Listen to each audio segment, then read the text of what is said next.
Hello friends, my name is Priyank और आज के सेशन में हम लोग देखेंगे कि मुझे अपना ITR 3 फाइल करना है। ITR 3 लास्ट ईयर तक मैं ITR 3 को ऑफलाइन फाइल कर सकता था, लेकिन इस बार मैं ITR 3 को ऑनलाइन भी फाइल कर सकता हूँ।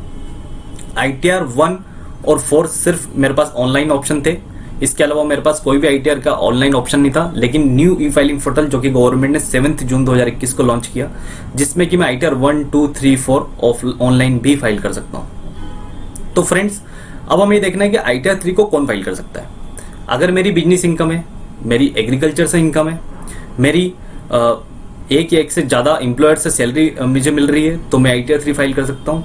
मुझे हाउस प्रॉपर्टी से इनकम है, मोर देन 1 हाउस प्रॉपर्टी से मेरी इनकम है, एक या एक से ज़्यादा हाउस प्रॉपर्टी से इनकम है, तो उस केस में मैं ITR 3 फाइल कर सकता हूँ। या अगर मैं कोई loss brought forward carry forward करना चाहता हूँ या लॉस सेट ऑफ करना चाहता हूँ, तो उस केस में भी मैं ITR 3 फाइल कर सकता हूँ। मेरी कैपिटल गेन से इनकम है, सेल ऑफ कैपिटल एसेट्स, तो उस केस में भी मैं ITR 3 फाइल कर सकता हूँ। तो आइए फ्रेंड्स, हम लोग देखते हैं हाउ टू फाइल ITR 3। अब देखते हैं कि अगर मुझे ITR 3 को ऑनलाइन फाइल करना है तो हम किस तरह फाइल करेंगे। सबसे पहले मुझे income tax e filing portal पर जाना है। इसमें लिखा incometax.gov.in। ठीक है, मुझे अपनी यूजर आईडी डालनी है। यूजर आईडी मेरा पेन नंबर भी हो सकता है एंड मेरा आधार कार्ड आईडी भी हो सकती है। मैंने अपना पेन नंबर डाला,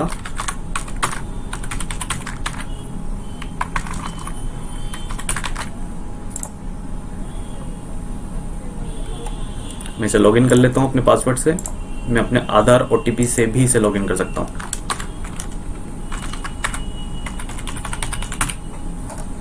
कंटिन्यू। अब मुझे ITR 3 ऑनलाइन फाइल करने के लिए सबसे पहले जाना होगा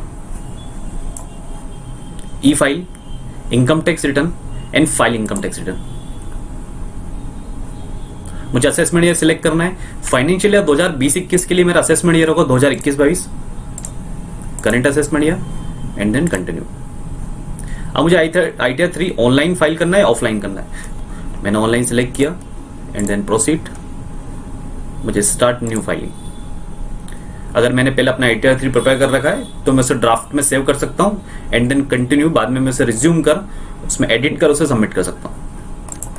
तो मैंने फ्रेश ITR फाइल किया, मैंने फ्रेश ITR सिलेक्ट किया। Please select the status applicable to you to proceed further. किया, मुझे अपना ITR फाइल करना है, then individual and continue. ITR 3 मैंने यहाँ से सिलेक्ट किया एंड प्रोसीड विद ITR 3। अब मुझे इसे स्टार्ट करना है।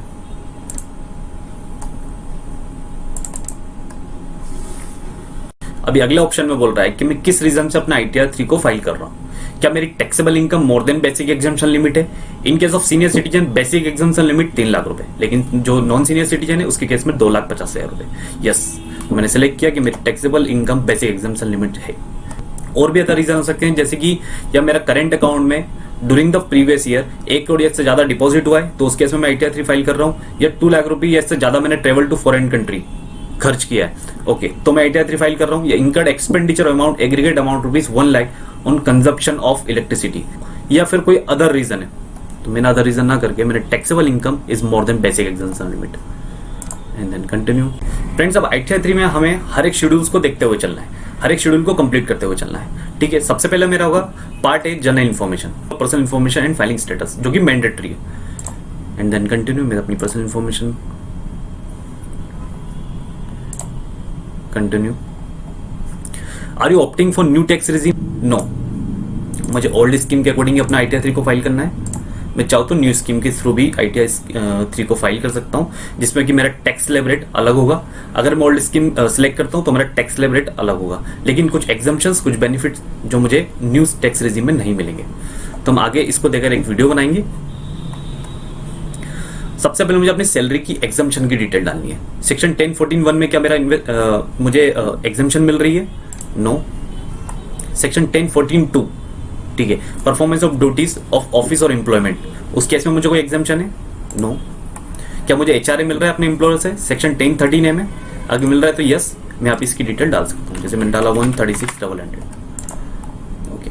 Are you eligible to claim exemption in respect of leave travel allowance? क्या मुझे LT मिल रहा है अंडर सेक्शन 10 सबसेक्शन 5 में? मैं अपने फॉर्म 16 से, अगर मुझे सैलरी मिल रही है तो मैं अपने फॉर्म 16 से ये एग्जम्पशन देख सकता हूँ। फिलहाल मेरे पास ये एग्जम्पशन नहीं है। No. Are you eligible to claim any other exemption from salary income?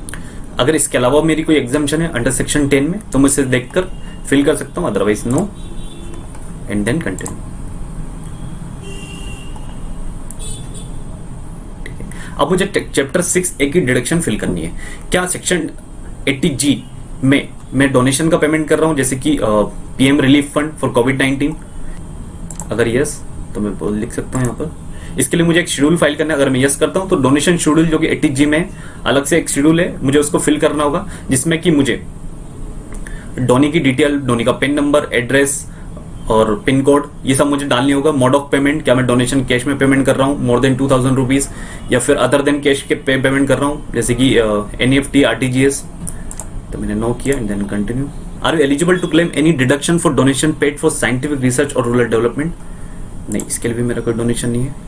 Section 80GG में अगर मुझे अपने एम्प्लॉयर से HRA नहीं मिल रहा है सेक्शन 10(13)A में, तो मैं सेक्शन 80GG की डिडक्शन क्लेम कर सकता हूं। अगर मैं रेंट का पेमेंट कर रहा हूं फॉर रेसिडेंशियल एकोमोडेशन के लिए, अगर मेरा ऐसा कोई रेंट का पेमेंट नहीं है तो उस केस में मैं 80GG की डिडक्शन नहीं क्लेम कर पाऊंगा। या फिर मुझे HRA मिल रहा है तब भी मैं इसे क्लेम नहीं कर सकता। तो मैंने नो किया क्योंकि मैंने अपना HRA ऑलरेडी क्लेम कर लिया है as per form 16। Are you eligible to claim deduction in respect of payment made towards life insurance premium? क्या मेरा LIC में इन्वेस्टमेंट है, क्या मेरा PPF में इन्वेस्टमेंट है, या 5 years tax saver fixed deposit? तो उस केस में मैं ATC की डिडक्शन ले सकता हूँ मैक्सिमम 1,50,000, 1.5 लाख रुपए तक। यस, और मैंने यहाँ पे 198 डाला, लेकिन मैं मैक्सिमम 1.5 लाख तक ही ले पाऊंगा। मेरा टोटल इन्वेस्टमेंट है 1,98,000। ठीक है। 80CCD2 में क्या मेरा कोई इन्वेस्टमेंट है? Contribution to pension scheme of central government by employer. ठीक है, तो मैं उसका बेनिफिट ले सकता हूँ 80CCD2 में। नहीं, मेरा कोई कॉन्ट्रीब्यूशन नहीं एम्प्लॉयर का। 80D में प्रो मेडिकल को लेकर हमारा एक वीडियो आएगा आगे, जिसमें कि अगर मैंने कोई मेडिकल इंश्योरेंस पॉलिसी ले रखी है, या फिर मेरा प्रिवेंटिव हेल्थ चेकअप है, या फिर कोई मेडिकल एक्सपेंडिचर कर रखा है, तो उस केस में अंडर सेक्शन 80D में मैं इसका बेनिफिट ले सकता हूँ। तो अभी 80D में मेरा कोई डिडक्शन नहीं है, तो मैंने इसको नो सेलेक्ट किया। 80E में for interest of higher education loan के लिए अगर कोई एजुकेशन लोन का अगर मैं कोई इंटरेस्ट का पेमेंट कर रहा हूँ तो मैं उसका 80E में बेनिफिट ले सकता हूँ। Are you eligible to claim any other deduction? Other deduction में जैसे कि 80DT है, अगर मेरा सेविंग का कोई इंटरेस्ट था ब्याज, तो उसका मैक्सिमम 10,000 तक मैं क्लेम कर सकता हूँ। मेरा सेविंग का ब्याज हम आगे रिपोर्ट करेंगे। मेरे 1500 रुपये का मेरा सेविंग का इंटरेस्ट था, जिसका मैक्सिमम 10,000 तक, तो मैं 1500 रुपये तक ले सकता हूँ उसका बेनिफिट। या इसके अलावा अदर डिडक्शन है जैसे कि 80CCD1B contribution to pension scheme of central government, तो मैं इसका बेनिफिट ले सकता हूँ मैक्सिमम 50,000, इसके ऊपर जितना भी होगा, लेकिन मैं 50,000 तक के लिए ही एलिजिबल हूँ। तो मैंने नेशनल पेंशन स्कीम में इन्वेस्टमेंट किया है 35,000 का। And continue. अब मुझे बिजनेस से रिलेटेड कुछ इंफॉर्मेशन रिपोर्ट करनी होगी। क्या मैं अपनी बिजनेस की इनकम प्रेजेंटिव बेसिस पर रिकॉर्ड कर रहा हूँ अंडर सेक्शन 44AD में, जिसमें कि अगर मेरी कैश में इनकम है तो उस केस में मुझे मिनिमम इनकम 8% दिखाना पड़ेगा। अगर मेरी बैंक से इनकम है अदर देन कैश, तो उस केस में मिनिमम 6% मुझे दिखाना होगा। इसके ऊपर मैं 100% तक दिखा सकता हूँ। या मैं एक प्रोफेशनल हूँ और मुझे मेरी प्रोफेशनल इनकम है ग्रोस इनकम, तो मुझे 44AD में अपनी इनकम रिपोर्ट करनी होगी मिनिमम 50% एंड मैक्सिमम 100। या मुझे 44AE से मिल रहा है फॉर ट्रांसपोर्टेशन बिजनेस से कोई इनकम है बिजनेस में, तो उस केस में गुड्स कैरेज बिजनेस, तो उस केस में 44AE में मुझे अपनी इनकम रिपोर्ट करनी होगी। या are you engage in specified business as per section 35AD, तो मैंने रिपोर्ट किया सेक्शन 44AD में मुझे इनकम है। Yes, no and continue. तो फ्रेंड्स, ITR 3 में अब तक हम लोगों ने सेक्शन 10 और चैप्टर 6A का बेनिफिट रिपोर्ट किया है कि मुझे क्या क्या बेनिफिट मिल सकता है। अब हमें हर एक शेड्यूल को कंप्लीट करते हुए चलना है। सबसे पहले मेरा होगा जनरल पार्ट A, मुझे इसे फिल करना होगा। पार्ट A में सबसे पहले मेरी पर्सनल इन्फॉर्मेशन ये ऑटो फिल होती है। पर्सनल इन्फॉर्मेशन के बाद अगली मेरी कॉन्टैक्ट डिटेल है, मेरा address, mobile number, email ID। मैं एक बार इसे देख सकता हूँ। अगर मुझे कोई करेक्शन करना है तो कॉन्टैक्ट डिटेल में यहीं से जाकर इसे करेक्ट कर सकता हूँ, एडिट में जाकर। इसके बाद फाइलिंग सेक्शन में मुझे देखना है कि किस सेक्शन में अपने रिटर्न को फाइल कर रहा हूँ। क्या मैं अपने ITR 3 को लास्ट ड्यू डेट जो भी इनकम टैक्स की उससे पहले फाइल कर रहा हूँ अंडर सेक्शन 139 सबसेक्शन 1 मुझे सिलेक्ट करना होगा। क्या मैं अपने रिटर्न को आफ्टर ड्यू डेट फाइल कर रहा हूँ, तो उस केस में मेरा होगा 139 सबसेक्शन 4। क्या मैं अपने ओरिजिनल रिटर्न के अगेंस्ट में कोई रिटर्न फाइल कर रहा हूँ, तो मेरा होगा सेक्शन 139 सबसेक्शन 5। या इसके अलावा मैं किसी नोटिस के अगेंस्ट में अपना रिटर्न फाइल कर रहा हूँ, तो मुझे बाकी कुछ सिलेक्ट करना होगा इसमें। तो मैंने 139 सबसेक्शन 1 सिलेक्ट किया।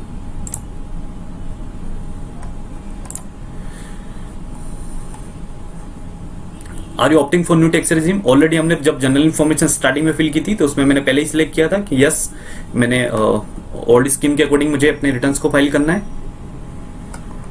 ओके, ये सब ऑप्शन में पहले ही सिलेक्ट कर चुका हूं।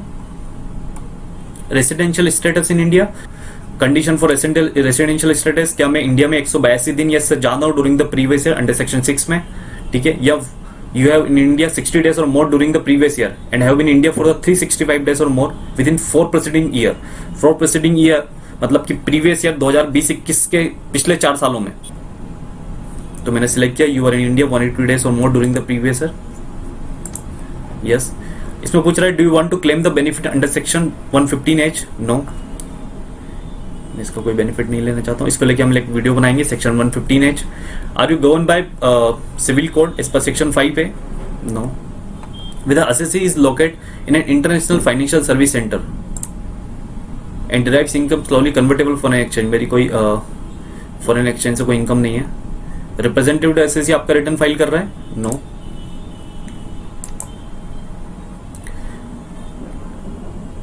क्या आप किसी कंपनी के डायरेक्टर हैं? whether you were a director in a company at any time during the previous year?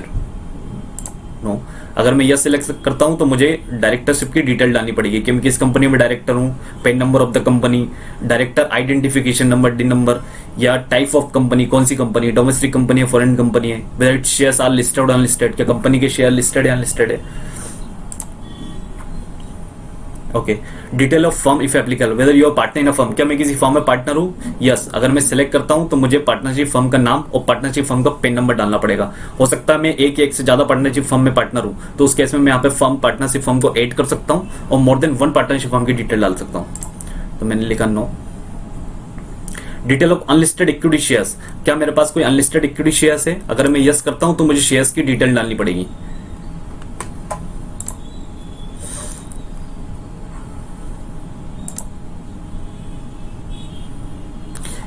Detail में मुझे मेंशन करना पड़ेगा नेम ऑफ द कंपनी, किस कंपनी के मेरे पास अनलिस्टेड इक्विटी शेयर है, pen number of the company, opening balance, पिछले साल जब मैं फाइनेंशियल 2021 का रिटर्न भर रहा हूं तो 1 अप्रैल 2020-21 को मेरे पास कितने अनलिस्टेड इक्विटी शेयर थे, जिसकी कॉस्ट क्या थी, shares acquired during the year 2021 financial year में कितने शेयर्स मैंने अनलिस्टेड इक्विटी शेयर्स एक्वायर किए, खरीदे, जिसकी फेस वैल्यू क्या है, जिसका परचेस प्राइस क्या है, इश्यू प्राइस पर शेयर, ठीक है, किस प्राइस पर शेयर इश्यू हुए, किस डेट पर मैंने इसको परचेस किए। अगर मैंने अनलिस्टेड इक्विटी शेयर्स को बेचा है फाइनेंशियल 2020-21 में, मुझे मेंशन करना पड़ेगा कि मैंने ड्यूरिंग द ईयर कितने शेयर ट्रांसफर करें, sale consideration, cost of acquisitions. अब मैंने इसको कैंसिल किया कि मेरे पास कोई अनलिस्टेड इक्विटी शेयर नहीं है, नो। और ये सब डिटेल फिल करने के बाद मुझे यहाँ पे सेव करना है। सेव करने के बाद हम लोग अब अगले टेप पर आते हैं, ऑडिट इन्फॉर्मेशन। ऑडिट इन्फॉर्मेशन में मुझे बताना है are you liable to maintain accounts as per section 44AA? No. मैं 44A लास्ट टेप में हमने मेंशन करा था कि मैं 44AD में अपनी बिजनेस इनकम रिपोर्ट करना चाहता हूँ, minimum 6% in case of income from through banking mode और मिनिमम 8% अगर अदर देन बैंकिंग, लाइक अगर मुझे कैश में पेमेंट मिला है तो यस मैंने लिखा कि 44AD में मैं अपनी बिजनेस इनकम को रिपोर्ट करना चाहता हूँ present income basis. Are you liable to audit under section 44AB? No. 92E में अगर मेरा कोई ऑडिट है तो इसके लिए मैं लायबल हूँ। If liable to furnish other audit report, mention the date furnish the audit report, और डेट ऑफ ऑडिट रिपोर्ट भी मुझे बताना होगा। अगर मेरा ऑडिट है any other act other than income tax act and the date of furnish the audit report, किस date को मैंने ऑडिट रिपोर्ट फर्निश की? नो। और यहाँ पे मैं इसको सेव कर सकता हूँ। अब मुझे लास्ट अपना इसमें फिल करना है जनरल इन्फॉर्मेशन पार्ट है में बैंक डिटेल्स। बैंक डिटेल में चेक कर सकता हूँ क्या मेरी यही बैंक डिटेल है, अगर जिसे कि मैंने रिफंड के लिए सिलेक्ट किया हुआ है। अगर एक या एक से ज्यादा मेरा बैंक अकाउंट है तो उस केस में मैं एड अनदर करके अपने बैंक अकाउंट को ऐड कर सकता हूँ, मोर than 1 bank accounts, otherwise confirm.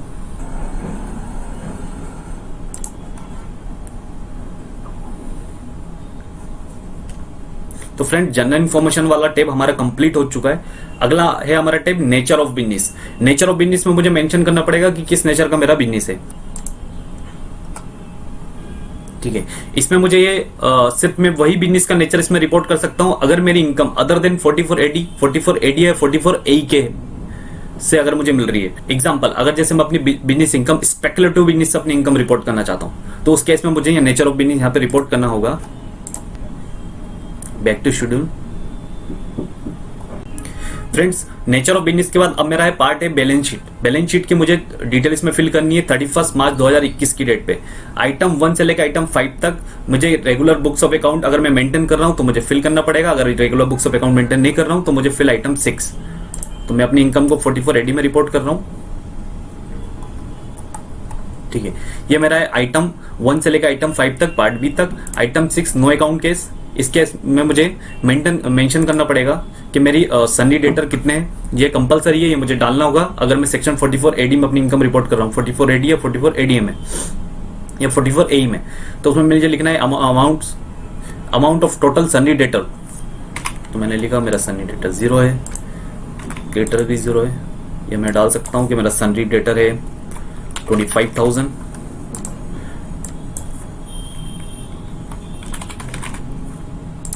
Stock in trade 0 है। कैश बैलेंस 10,000 रिपोर्ट किया। अब अपनी बैलेंस शीट सब एक बार डिटेल देख सकते हैं अगर आप regular books of account maintain कर रहे हैं। और उसके बाद मुझे यहाँ पे इसको सेव करना होगा, कंफर्म।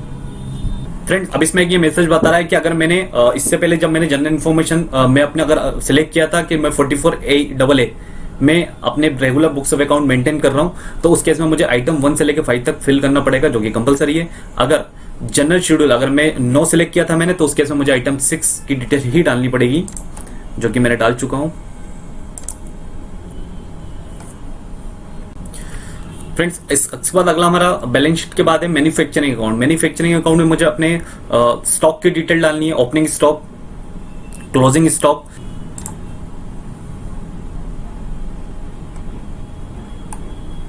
जिसमें कि मुझे बताना होगा कि ओपनिंग मेरी इन्वेंट्री क्या है, मेरी क्लोजिंग इन्वेंट्री क्या है, opening stock of raw material, opening stock of work in progress, ठीक है, purchase, net of refund of duty of taxes if any, अगर डायरेक्ट एक्सपेंसेस है, अगर कोई फैक्ट्री ओवरहेड है या फिर कोई क्लोजिंग स्टॉक है, अदरवाइज कंफर्म। मैन्युफैक्चरिंग अकाउंट्स के बाद मेरा अगला शेड्यूल है ट्रेडिंग अकाउंट। ट्रेडिंग अकाउंट में मुझे आइटम 4 to 12 मुझे फिल करना होगा अगर मैं regular books of account maintain कर रहा हूं। Otherwise item 65, 61 to 65 is applicable. Trading account में मुझे डिटेल डालनी होगी रिवेन्यू फ्रॉम ऑपरेशंस, इसके बाद opening stock of finish goods, कितने फिनिश गुड्स मैंने परचेस किए, मेरे डायरेक्ट एक्सपेंसेस या ग्रॉस प्रॉफिट, ठीक है। ट्रेडिंग अकाउंट से मेरा ग्रॉस प्रॉफिट निकल कर आता है and then confirm. Friends, trading account के बाद मेरा अगला शेड्यूल है पार्ट है profit and loss account. Profit and loss account में मुझे अगर मैं regular books of account maintain कर रहा हूं तो मुझे फिल करना पड़ेगा item 13 to 60 in case where regular books of accounts are maintain. Otherwise मुझे फिल करना पड़ेगा आइटम 61 to 65। तो मुझे 61 to 65 इसमें फिल करना होगा क्योंकि मैं अपनी इनकम सेक्शन 44AD में रिपोर्ट करना हूँ। 61, 65 में मुझे ये लास्ट के 2 शेड्यूल फिल करने हैं, जिसमें कि प्रेजेंटिव इनकम में इसमें दिखा सकता हूँ कि मेरी प्रेजेंटिव इनकम बिजनेस से है, प्रोफेशन से, सेक्शन 44AD से या गुड्स कैरेज 44AE से। तो मैंने दिखाया कि 44AD से, जिसमें कि मुझे अपनी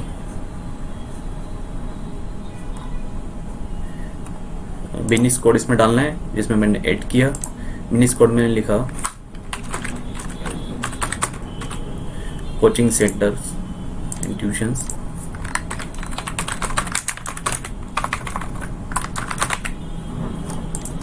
डिस्क्रिप्शन में डाल सकता हूं, अदरवाइज ऐड, ठीक है। मैंने अपना बिजनेस कोड यहाँ पे सिलेक्ट कर लिया है। अब मुझे अपनी ग्रोस टर्नओवर प्लस मेरी इनकम रिपोर्ट करनी है, नो अकाउंट केस। अब नो अकाउंट केस में मैंने सिलेक्ट किया और नो अकाउंट केस में मुझे अपनी ग्रोस बिजनेस से इनकम रिपोर्ट करनी है प्लस अपना एक्सपेंडिचर रिपोर्ट करना है। तो मैं यहाँ पे लिखा हुआ है if regular books of accounts of business और professionals are not maintain furnish the following information for previous year 2021 in respect of business और प्रोफेशन। तो मैंने यहाँ पे रिपोर्ट किया कि मेरी कैश में मेरा जो मुझे ग्रोस रिसिप्ट है 4,20,000 है, ठीक है। अदर देन कैश है, एग्जांपल जैसे कि account payee cheque, bank draft, prescribe electronic mode, तो उस केस में मैं यहाँ पे रिपोर्ट कर सकता हूँ ऊपर। तो ऊपर वाले टैब में मुझे रिपोर्ट करना होगा, प्लस मुझे अपना ग्रॉस प्रॉफिट, टोटल मेरी ग्रॉस इनकम इतनी है, मेरा एक्सपेंडिचर मैं यहाँ पे रिपोर्ट कर सकता हूँ कि मेरा एक्सपेंडिचर है 40,000, कोचिंग क्लासेस। मैं अपने यहाँ पे मुझे ग्रॉस प्रॉफिट रिपोर्ट करना होगा। ग्रॉस प्रॉफिट में मेरा 4,20,000 है, तो मेरी नेट प्रॉफिट निकल कर रहा है 3,80,000। क्या तो friends profit and loss schedule हमारा यहाँ पे कंप्लीट हो चुका है। तो फ्रेंड्स प्रॉफिट एंड लॉस के बाद मेरा अगला शेड्यूल है OI पार्ट ए, जो कि अदर इन्फॉर्मेशन है। ये ऑप्शनल है in case of not liable to audit under section 44AB, जिसमें कि मुझे अदर इन्फॉर्मेशन फिल करनी पड़ती है अगर मैं 44AB में अपना ऑडिट करवा रहा हूँ तो। जैसे कि मेथड ऑफ अकाउंटिंग क्या है, इफ एनी अगर change in the method of accounting, okay, तो ये सब डिटेल मुझे देखनी होगी और मैं इसे यहाँ पे फिल कर सकता हूँ। Otherwise confirm. अदर इन्फॉर्मेशन के बाद मुझे अपना अगला शेड्यूल फिल करना है सैलरी का शेड्यूल, जिसमें कि अगर मुझे एक या एक से ज्यादा एम्प्लॉयर से सैलरी मिल रही है तो मुझे उस केस में एम्प्लॉयर की डिटेल डालनी पड़ेगी। अगर मेरा TDS डिडक्ट हो रहा है तो उस केस में 10 ऑफ द एम्प्लॉयर का मुझे 10 डालना पड़ेगा, जो कि कंपलसरी है। सबसे पहले मुझे ग्रोस सैलरी मैं यहाँ पे एड अनदर कर सकता हूँ। एड अनदर में मुझे नेम ऑफ द एम्प्लॉयर का नाम डालना पड़ेगा कि एम्प्लॉयर का नाम क्या है। यहाँ पे मैं ले लिखा,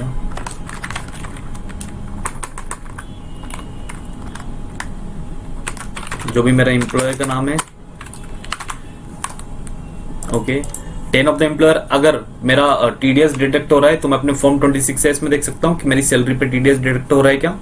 अगर हो रहा है तो उस केस में मुझे 10 ऑफ द एम्प्लॉयर, अपने एम्प्लॉयर का 10 नंबर डालना पड़ेगा।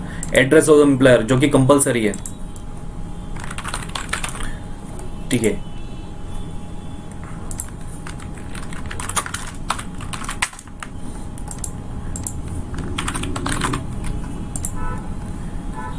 टाउन सिटी, जो कि कंपलसरी है। स्टेट मैंने यहाँ पे सिलेक्ट किया, स्टेट आ नहीं रहा है तो उस केस में मुझे पहले पिन कोड डालना पड़ेगा। ये मेरा स्टेट आ गया, Madhya Pradesh, okay. Nature of employment, zip code मुझे डालने की जरूरत नहीं है अगर मेरा पिन कोड यहाँ पे डल चुका है तो। नेचर ऑफ एम्प्लॉयमेंट, किस तरह का मेरा एम्प्लॉयमेंट है, क्या मुझे सैलरी सेंट्रल गवर्नमेंट से मिल रही है, स्टेट गवर्नमेंट से, पब्लिक सेक्टर अंडरटेकिंग PSU से मुझे कोई सैलरी मिल रही है, या फिर मुझे पेंशनर्स या मुझे पेंशन अमाउंट मिल रहा है, या अदर के केस में जैसे कि मुझे कोई प्राइवेट एम्प्लॉयर से अगर सैलरी मिल रही है तो उस केस में मैंने अदर सेलेक्ट किया, ठीक है। अब मुझे नेचर ऑफ सैलरी में मुझे अपनी सैलरी का बाइफिकेशन यहाँ पे डालना पड़ेगा। अगर मैं HRA क्लेम कर रहा हूँ सेक्शन 1013A में तो उस केस में मुझे अपनी सैलरी का बाइफिकेशन डालना पड़ेगा, जो भी मैं अपना HRA क्लेम कर रहा हूँ, ठीक है। क्योंकि मुझे अपनी बेसिक सैलरी का बाइफिकेशन इसमें देना पड़ेगा, प्लस अगर मुझे DA मिल रहा है पार्ट ऑफ सैलरी तो उस केस में मुझे DA की डिटेल डालनी पड़ेगी, प्लस मुझे कितना HRA अपने एम्प्लॉयर से मिला है, फर्स्ट मेरे सैलरी में कितना ऐड हुआ है तो मुझे वो HRA अमाउंट डालना पड़ेगा, और फाइनली मैं अपना HRA उतना क्लेम कर सकता हूँ जो भी मेरा कैलकुलेशन से HRA निकल कर आ रहा है। अगर मैं ये डिटेल नहीं डालता हूँ तो आगे जाके वो जब मैं अपने रिटर्न को वेरीफाई करता हूँ तो उस केस में वो एक एरर दिखाने लग जाता है। तो यहाँ पे मैंने बेसिक सैलरी लिखा, बेसिक सैलरी मैंने अपने डाली 3,42,000। अगर मुझे DA मिल रहा है तो मैं DA डाल सकता हूँ। हाउस रेंट HRA मुझे डालना होगा, यहाँ पे मैंने लिखा कि 136,800 मुझे HRA मिला। आप अपने सैलरी के जो बाइफिकेशन होता है अपने बाइफिकेशन शेड्यूल से एक बार देख सकते हैं फॉर्म 16 में कि आपको HRA कितना मिला है, प्लस आपकी बेसिक सैलरी कितनी है, DA कितना है, या अदर देन बेसिक सैलरी आपका कितना अमाउंट है। अदर बेनिफिट्स और अम्यूनिटीज अगर मुझे कुछ मिल रहा है, अगर मुझे कुछ परक्विजिट्स अमल मिल रहा है सेक्शन 17 सबसेक्शन 2 में, तो उस केस में मैं अपने परक्विजिट्स की डिटेल डाल सकता हूँ, जैसे कि अकोमोडेशन, कार, अदर ऑटोमोटिव्स, ठीक है, स्वीपर, गार्डनर, वॉचमैन, ठीक है, या अदर पर्सन अटेंडेंट के रिगार्डिंग मुझे अगर कोई परक्विजिट्स अमाउंट मिल रहा है, गैस, इलेक्ट्रिसिटी, वाटर, तो उस केस में मैं देख सकता हूँ अपने फॉर्म 12B है, तो उस केस में फॉर्म 12B में मेरी परक्विजिट्स की इन्फॉर्मेशन होती है, तो वहाँ से मैं अपनी इनकम अपनी परक्विजिट्स अमाउंट निकाल सकता हूँ और यहाँ पे मुझे मेंशन करना पड़ेगा, ठीक है। Please provide the breakup of the above value, ठीक है। अगर nature of profit in लिeu of salary का अगर कोई पार्ट है तो उस केस में मुझे यहाँ पे अपनी इसका ब्रेकअप भी देना होगा। अदरवाइज मेरी टोटल ग्रोस सैलरी है 478,800, मैंने इसको यहाँ पे ऐड किया, ठीक है। ये मेरी सैलरी डिटेल ऐड हो चुकी है, जिसमें कि ये बता रहा है कि मुझे एम्प्लॉयर से अब 478,800 मुझे ग्रोस अमाउंट ऑफ सैलरी मिला है, जिसमें कि मैंने एचआरए का एग्जाम्पशन क्लेम किया है 136,800 का, जो कि लास्ट पार्ट ए में जब स्टार्टिंग में हम लोगों ने एचआरए अमाउंट डाला था सेक्शन 1013 ए में, ठीक है। प्लस मुझे डिडक्शन मिली है अंडर सेक्शन 16 IA, मुझे डिडक्शन मिली है, ये ऑटो पॉपुलेटेड है, स्टैंडर्ड डिडक्शन 50,000। ITR 3 के सैलरी शेड्यूल में अगर मुझे पूरे साल में फाइनेंशियल 2020-21 में अगर एक या एक से ज्यादा एम्प्लॉयर से सैलरी मिली है, तो उस केस में मुझे एड अनदर करके दूसरे एम्प्लॉयर की डिटेल भी मैं यहाँ पे डाल सकता हूँ, more than one employer. Otherwise अगर एक ही एम्प्लॉयर से मिला है तो मैंने ये डिटेल डाल चुका हूँ, and then confirm. Friends, salary का शेड्यूल कंप्लीट करने के बाद मेरा अगला शेड्यूल है बीपी, बिजनेस एंड प्रोफेशंस। मैं एक बार अपने बीपी शेड्यूल को चेक कर सकता हूँ, जो कि मैंने की लास्ट टैब में मैंने 44 AD में अपनी बिजनेस से इनकम रिपोर्ट करी थी 3,80,000। ये ऑटो पॉपुलेट इससे पिछले शेड्यूल से उसने ये लिया है 3,80,000। इसमें मैं स्पेकुलेटिव बिजनेस से अगर मेरी कोई इनकम है पार्ट बी में, तो मैं यहाँ पर रिपोर्ट कर सकता हूँ कि मेरी स्पेकुलेटिव बिजनेस से क्या इनकम है, plus specified business under 35 AD। अगर 35 AD में कोई स्पेसिफाइड बिजनेस है तो मैं अपनी स्पेसिफाइड बिजनेस की इंफॉर्मेशन भी यहाँ पर डाल सकता हूँ, ठीक है। Otherwise confirm. शेड्यूल बीपी के बाद मेरा अगला शेड्यूल है शेड्यूल डीपीएम एंड डीओए, जिसके केस में अगर मुझे detail of depreciation plant and machinery other assets, अगर मुझे अपनी प्लांट मशीनरी पे अगर मैंने कोई डेप्रिसिएशन चार्ज किया है और मैं अपनी books regular books of account maintain कर रहा हूँ, तो मैं अपने बुक्स ऑफ अकाउंट से अपनी प्लांट एंड मशीनरी की डिटेल यहाँ पे ऐड करके उस पर डेप्रिसिएशन कितना मैंने चार्ज किया है उसकी डिटेल मुझे यहाँ पे डालनी होगी। शेड्यूल डीपीएम में यहाँ पे सिलेक्ट करता हूँ एड डिटेल्स। अब मुझे यहाँ पे अलग अलग ब्लॉक ऑफ एसेट्स में अलग अलग रेट पर प्लांट एंड मशीनरी की डिटेल यहाँ पे डालनी होगी, जैसे कि return down value of the first of previous year 15%, ठीक है, प्लांट एंड मशीनरी 30%, 40% एंड 45%, ठीक है।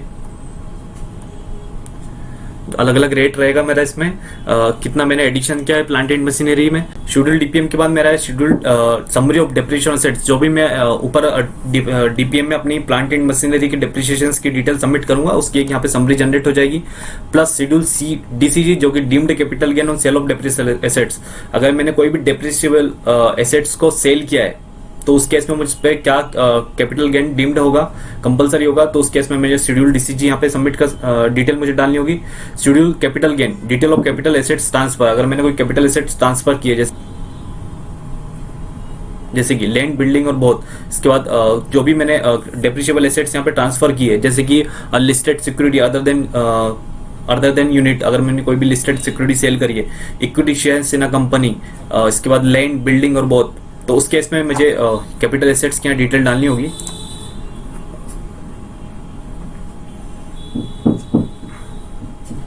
अगर मैंने कोई स्पेसिफाइड सिक्योरिटी सेल करी है तो उस केस में मुझे सेक्शन 112A में long term capital gain on sale of specified security, उसकी डिटेल यहाँ पे डालनी होगी।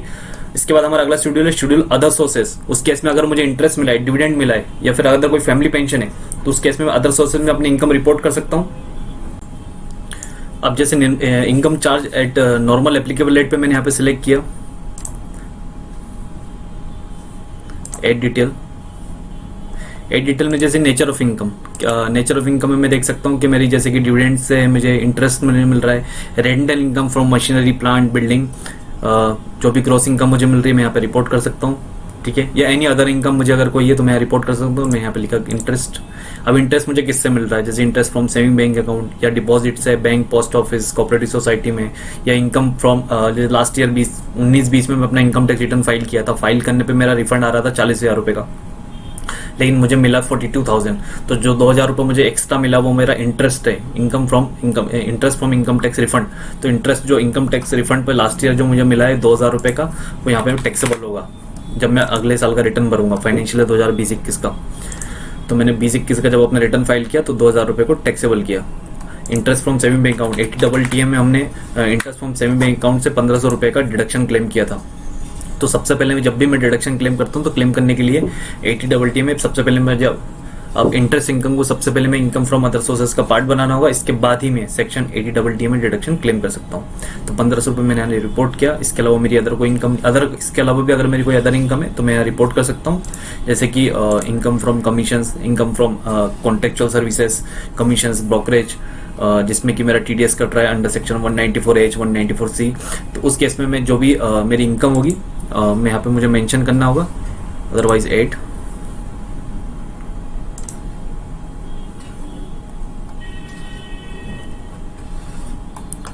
ठीक है। मेरी 3500 रुपये की इनकम है सिर्फ इनकम फ्रॉम अदर सोर्सेस। मैं यहाँ पे इसे कंफर्म कर दूंगा, ठीक है। अदर सोर्सेज की इनकम के बाद अगर मुझे जैसे कि मेरा कोई लॉस था, detail of incomes after set of current year loss, मुझे इनकम की यहाँ डिटेल होगी। अगर मेरा करंट ईयर का जो भी लॉस अमाउंट था, जैसे कि income from house property, income from capital gain, मेरा ये शेड्यूल BFALA बताता है कि डिटेल ऑफ इनकम बताएगा जो कि set of brought forward losses, पिछले साल का जो लॉसेस था वो इस साल ब्रॉड फॉरवर्ड हुआ है। फॉरवर्ड होने के बाद आफ्टर अर्लियर ईयर जो भी फॉरवर्ड होने के बाद जो भी मेरी सेट ऑफ करेगा करंट ईयर की इनकम से, और उसके बाद मेरी इनकम शो करेगा। या फिर मेरा कोई करंट ईयर का लॉस था, सेट ऑफ होने के बाद वो नेक्स्ट ईयर कैरी फॉरवर्ड हो रहा है, detail of past year losses to be brought forward और current year loss to be carried forward. तो उसकी यहाँ पे शेड्यूल CFLA ये ऑटो पॉपुलेटेड होता है। इसके बाद मेरा अगला शेड्यूल है schedule section 80D। Schedule 80D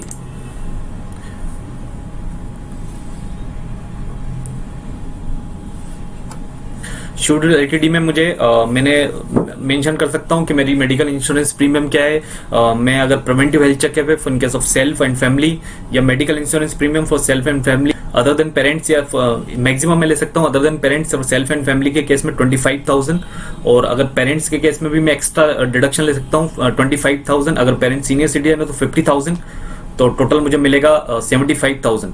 अगर पेरेंट्स सीनियर सिटीजन नहीं है और तो उनकी भी कोई मेडिकल प्रीमियम पॉलिसी है तो मैं उसका बेनिफिट भी ले सकता हूँ 25,000 का एक्स्ट्रा अलग से, प्लस खुद का 25,000 मैक्सिमम।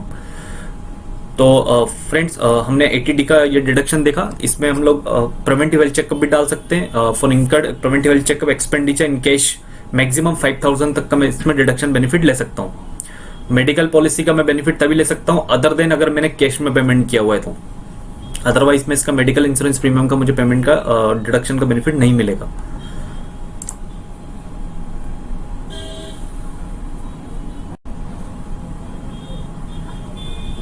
मैंने चैप्टर 6 से सिलेक्ट किया। चैप्टर 6 से मैं पार्ट बी में मैंने ऑलरेडी रिपोर्ट कर रखा था कि मुझे 80C से मेरी जो इन्वेस्टमेंट था उसमें मैं मैक्सिमम 1,50,000 तक का ही बेनिफिट क्लेम कर सकता हूं। जैसे मैंने 1,98,000 80C में इन्वेस्ट किया था for PPF for 5 years tax और fix deposits, life insurance premium 1,98,000 मेरा बन रहा था, पर मैक्सिमम मैं 1,50,000 तक के लिए ही एलिजिबल हूँ।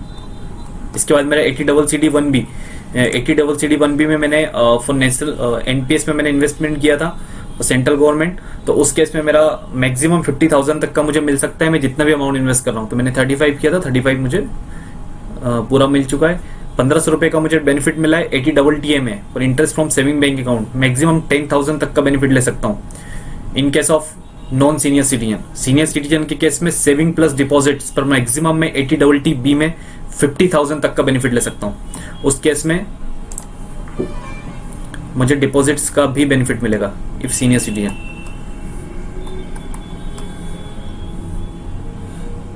मेरे सभी आइडिया 3 में मेरे सभी इन्वेस्टमेंट प्लस मेरी इनकम में रिपोर्ट कर चुका हूँ। इस केस में अब मुझे अगर अपना देखना है कि मेरा एक शेड्यूल और है, detail of assets and liability of total income is more then 50 lakh. अगर मेरी अपनी total income after deduction chapter 6 से, अगर मेरी ग्रॉस टोटल इनकम में से मैंने जो भी इन्वेस्टमेंट किया था उसकी डिडक्शन माइनस करने के बाद मेरी टोटल इनकम 50 लाख या इससे ज्यादा हो रही है, तो उस केस में मुझे शेड्यूल AL को फिल करना होगा, जिसमें कि मेरी एसेट्स एंड लायबिलिटी की डिटेल जाएगी। एक बार देख लेते हैं। ये तभी एप्लीकेबल है अगर मेरी टोटल इनकम 50 लाख या इससे ज्यादा है, तो जिसमें कि मुझे डिटेल ऑफ इमूवेबल एसेट्स की मेंशन करना पड़ेगा। डिटेल ऑफ मूवेबल एसेट्स जैसे कि ज्वेलरी, ठीक है। इसके बाद कोई भी आर्कोलॉजिकल कलेक्शंस, ड्राइंग, पेंटिंग्स या फिर व्हीकल, इसके बाद एयरक्राफ्ट, ये मुझे इसकी डिटेल डालनी पड़ेगी। फाइनेंशियल एसेट्स में जैसे कि बैंक इंक्लूडिंग ऑल डिपॉजिट्स, मेरे सभी डिपॉजिट्स के बाद मेरी बैंक की इंफॉर्मेशन मुझे डालनी पड़ेगी, बैंक में कितना अमाउंट मेरा डिपॉजिट्स था। इसके बाद shares and security, insurance policies अगर कोई है तो लोन एंड एडवांसेस या फिर cash in hand year and पर। तो ये शेड्यूल मेरे लिए कंपलसरी नहीं है क्योंकि मेरी टोटल इनकम 50 लाख से कम है।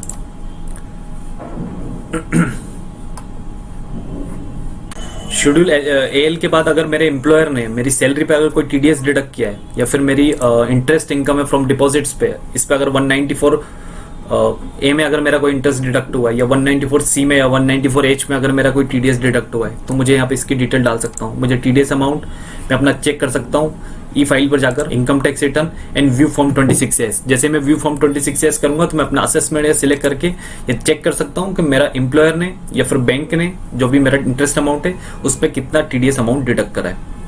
तो मुझे एक बार चेक करना होगा tax deducted at source TDS from salary. अगर मेरा सैलरी पे डिडक्ट हुआ है तो मुझे इसमें जाकर यहाँ पे इसकी डिटेल सबमिट करनी पड़ेगी। TDS ऑन इनकम में यहाँ पे इसकी डिटेल डाल सकता हूँ। अगर मैं जैसे कि मेरा इंटरेस्ट अगर मुझे कोई TDS डिडक्ट हुआ है, जैसे कि इसमें लिखा हुआ है deduct on income such as a bank interest, professional fees या कमीशन एक्सेट्रा पे अगर मेरा कोई TDS डिडक्ट हुआ है तो मैं यहाँ पे इसको रिपोर्ट कर सकता हूँ। इसके अलावा अगर मैं 31 मार्च 2020 से पहले अगर कोई एडवांस टैक्स लायबिलिटी का पेमेंट किया है तो मैं अपने फॉर्म 26S में जाकर एडवांस टैक्स लायबिलिटी का चालान डिटेल यहाँ पे डाल सकता हूँ। प्लस उसमें चेक कर सकता हूँ कि मैंने कितना अमाउंट का कितना टैक्स अमाउंट पे किया है, या फिर मैंने करंट ईयर में मेरा टैक्स बन रहा है, टैक्स बनने पे मैं अपना सेल्फ असेसमेंट टैक्स जो भी मैं पेमेंट करूंगा चालान बनाऊंगा चालान 280 में जाकर, तो उसमें मुझे 280 चालान की पूरी डिटेल जैसे कि BSR code, challan detail, date of challan, payment of challan, ये सब मुझे सेल्फ असेसमेंट टैक्स की डिटेल पूरी यहाँ पर डालनी होगी। ये सब डिटेल सबमिट करने के बाद मुझे यहाँ पे कंफर्म करना है। कंफर्म करने के बाद अब मैं अपनी ग्रोस टोटल इनकम प्लस मैं अपना TDS डिटेल, चैप्टर 6A की डिडक्शन, सेक्शन 10 की डिडक्शन, ये सब फिल कर चुका हूँ। और फाइनली मुझे अपना ITR को एक बार चेक करना है कि मैं पार्ट बी को, तो पार्ट बी TTI पे मुझे लास्ट में क्लिक करना होगा, computation of tax on total income. Part B TTI को जिस तरह का निकल कर आता है जिसमें कि वो बताता है कि मुझ पे कोई टैक्स लायबिलिटी का इसमें पेमेंट नहीं बन रहा है। इसमें मुझे यहाँ पे सिलेक्ट करना होगा do have any time during the previous year an income from any source outside India. ठीक है, मेरी कोई इंडिया से बाहर से कोई ऐसी इनकम है या किसी भी सोर्स से, मैंने कहा no. Have signing authority in any accounts located outside India and then preview return. जैसे ही मैं अपने प्रीव्यू रिटर्न के ऑप्शन पे क्लिक करता हूँ तो मेरा ITR 3 फॉर्म निकल कर बाहर आ जाता है, जो कि मेरी डिटेल बताता है।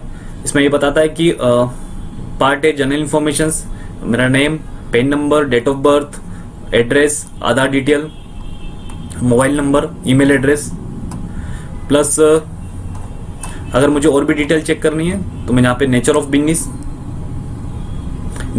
में मैं जाके देख सकता हूँ कि कौन सा मैंने बिजनेस इसमें सिलेक्ट किया था।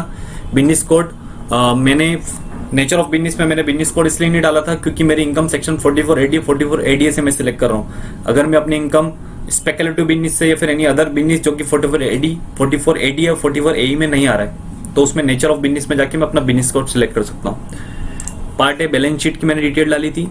ये सब डिटेल सबमिट करने के बाद